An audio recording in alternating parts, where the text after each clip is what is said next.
नमस्कार friends, Vijay ji academy पर आप लोगों का स्वागत है।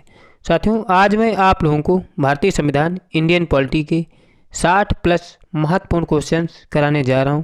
फ्रेंड्स, इसके पहले मैंने 3 पार्ट अपलोड कर दिए हैं। अगर आपने नहीं देखे तो जाके देख सकते हो। तो देरी ना करते हुए क्वेश्चन नंबर 1 से शुरू करते हैं। फ्रेंड्स, मेरे द्वारा कराए जा रहे सभी क्वेश्चंस MCQs फॉर्म में हैं और ज़्यादा टाइम भी नहीं लगेगा। आप लोगों से रिक्वेस्ट है कि आप लोग सभी क्वेश्चन देखिए। क्वेश्चंस का लेवल बहुत ही अच्छा है। तो शुरू करते हैं। मेरा क्वेश्चन नंबर 1 दिया है कि भारत के प्रथम उपराष्ट्रपति थे। कौन थे दोस्तों? डॉक्टर एस राधाकृष्णन जो थे भारत के प्रथम उपराष्ट्रपति थे।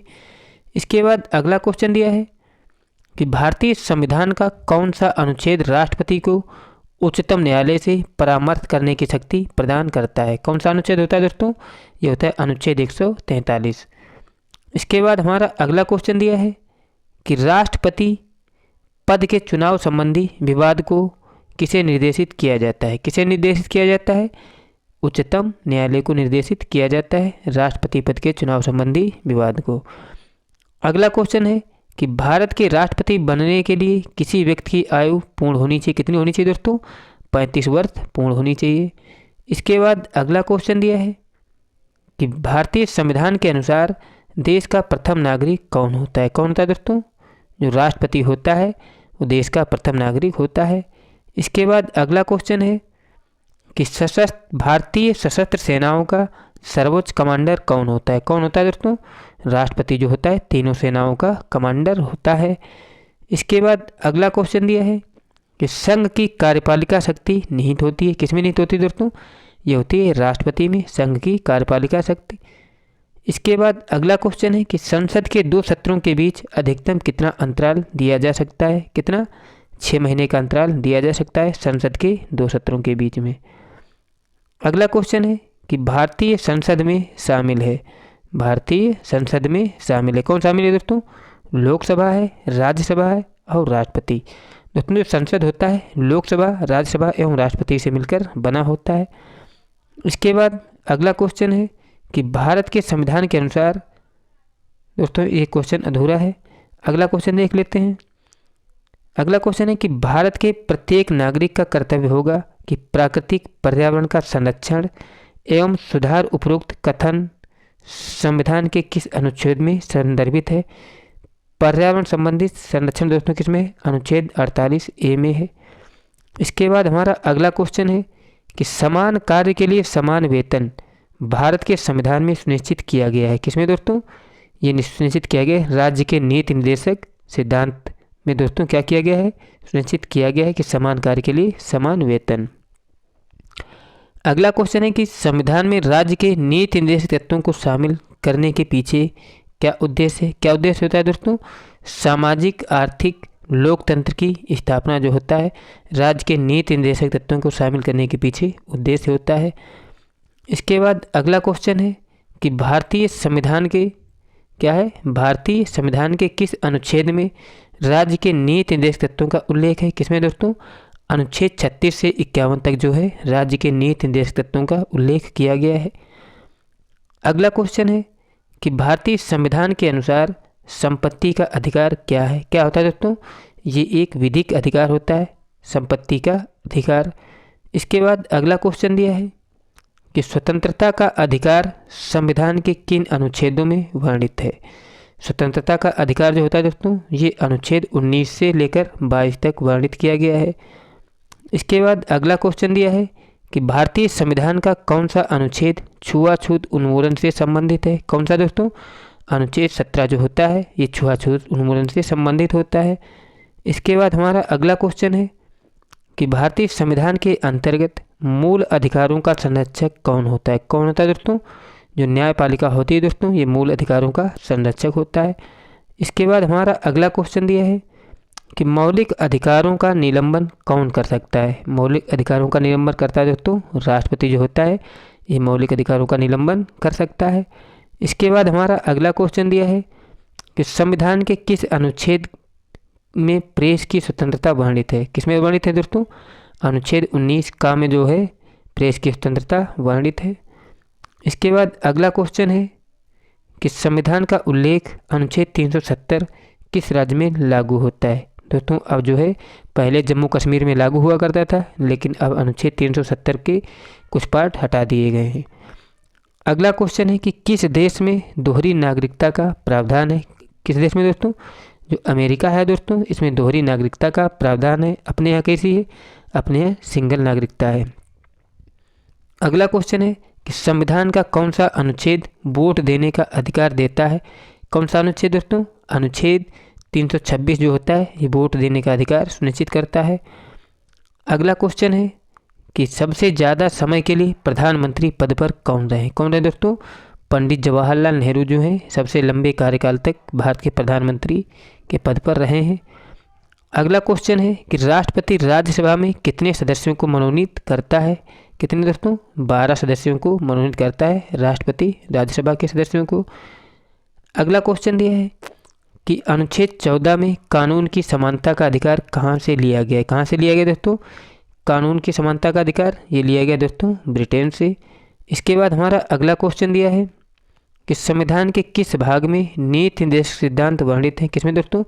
भाग 4 अनुच्छेद 36 से 51 तक जो है नीति निर्देशक सिद्धांत वर्णित हैं। इसके बाद अगला क्वेश्चन है कि समान नागरिक संहिता भारत के किस एकमात्र राज्य में लागू है। किसमें दोस्तों? गोवा राज्य है जिसमें समान नागरिक संहिता लागू है। ये भारत का अकेला ऐसा राज्य है जहाँ समान नागरिक संहिता लागू है। अगला क्वेश्चन है कि कोई विधेयक धन विधेयक है या नहीं, इसका निर्णय कौन करता है। कौन करता है दोस्तों? लोकसभा अध्यक्ष करता है कि कोई विधेयक धन विधेयक है या नहीं है। अगला क्वेश्चन है कि वित्त मंत्री द्वारा वार्षिक बजट किस सदन में पेश किया जाता है। किस सदन में दोस्तों? जो वित्त मंत्री द्वारा वार्षिक बजट पेश किया जाता है वो लोकसभा में पेश किया जाता है। अगला क्वेश्चन दिया है कि राज्यसभा में कितने सदस्य हर 2 वर्ष बाद सेवानिवृत्त हो जाते हैं। कितने सदस्य दोस्तों? 1/3 सदस्य जो होते हैं हर 2 वर्ष में सेवानिवृत्त होते हैं।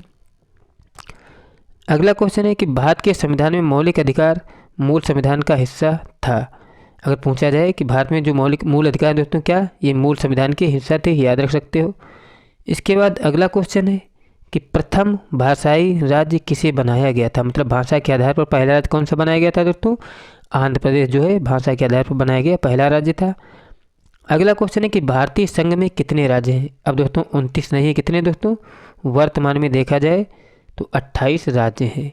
अगला क्वेश्चन है कि भारतीय संविधान के अनुच्छेद 1 में यह घोषणा की गई है कि इंडिया अर्थात भारत है। क्या है दोस्तों? एक राज्यों का संघ है। अनुच्छेद 1 में कहा गया है कि इंडिया अर्थात भारत एक राज्यों का संघ है।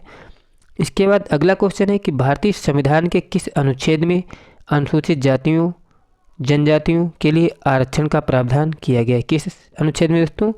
अनुच्छेद 335 में है अनुसूचित जातियों और जनजातियों के आरक्षण का प्रावधान।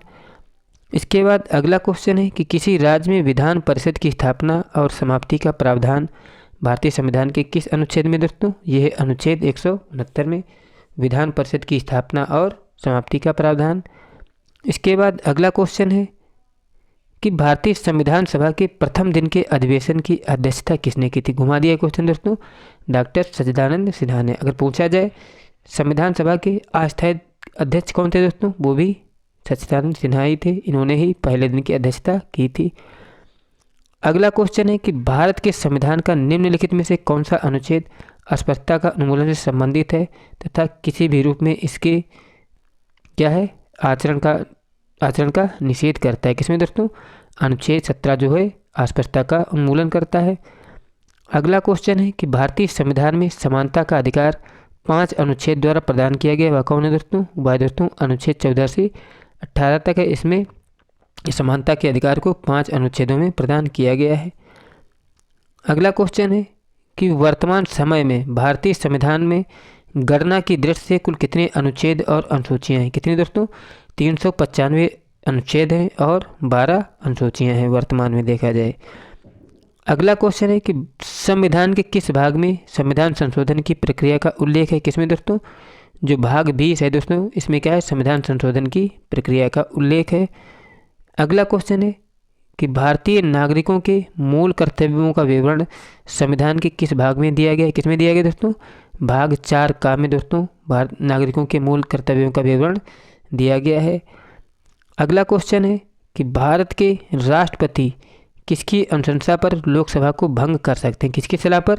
प्रधानमंत्री की सलाह पर जो होता है राष्ट्रपति लोकसभा को भंग कर सकता है। अगला क्वेश्चन दिया है कि लोकसभा में प्रत्येक राज्य के लिए सीटों का आवंटन किस वर्ष की जनगणना पर आधारित है? किस वर्ष की? जो 1971 की जनगणना हुई थी उसी के आधार पर दोस्तों लोकसभा में सीटों का आरक्षण दिया गया है। इसके बाद अगला क्वेश्चन है कि लोकसभा में किस आधार पर सीटें आवंटित की गई? किस आधार पर दोस्तों? ये जनसंख्या के आधार पर सीटें आवंटित की जाती है। इसका उत्तर नहीं दे, लेकिन याद रख सकते हो लोकसभा में जो सीटें आवंटित की जाती हैं वो राज्य की जनसंख्या के अनुसार ही आवंटित होती हैं। अगला क्वेश्चन है कि लोकसभा में अनुसूचित जाति और जनजाति के लिए कितनी सीटें हैं? कितनी दोस्तों? 47 सीटें जो हैं अनुसूचित जनजातियों और जाति के लिए क्या है? आरक्षित हैं। इसके बाद अगला क्वेश्चन है कि संघात्मक व्यवस्था का कौन सा लक्षण भारतीय संविधान में नहीं है? कौन सा है नहीं? जो दोहरी नागरिकता है दोस्तों, संघात्मक शासन व्यवस्था में भारतीय संविधान का लक्षण नहीं है। और इसके बाद हमारा अगला क्वेश्चन दिया है कि भारतीय संसद ने किस वर्ष भारतीय नागरिकता अधिनियम बनाया था? कब बनाया था दोस्तों? 1955 में भारतीय संसद ने भारतीय नागरिकता अधिनियम बनाया था। और अगला क्वेश्चन दिया है, अगला और लास्ट क्वेश्चन यही है कि केंद्रीय प्रशासनिक अधिकरण की स्थापना कब हुई थी? कब हुई थी दोस्तों? 2 अक्टूबर 1885 को केंद्रीय प्रशासनिक अधिकरण की स्थापना हुई थी। फ्रेंड्स, मेरे द्वारा कराए गए क्वेश्चंस आपको अच्छे लगे हों तो प्लीज़ चैनल को सब्सक्राइब कर लें। वीडियो अच्छा लगे तो लाइक करें। जय हिंद, जय भारत।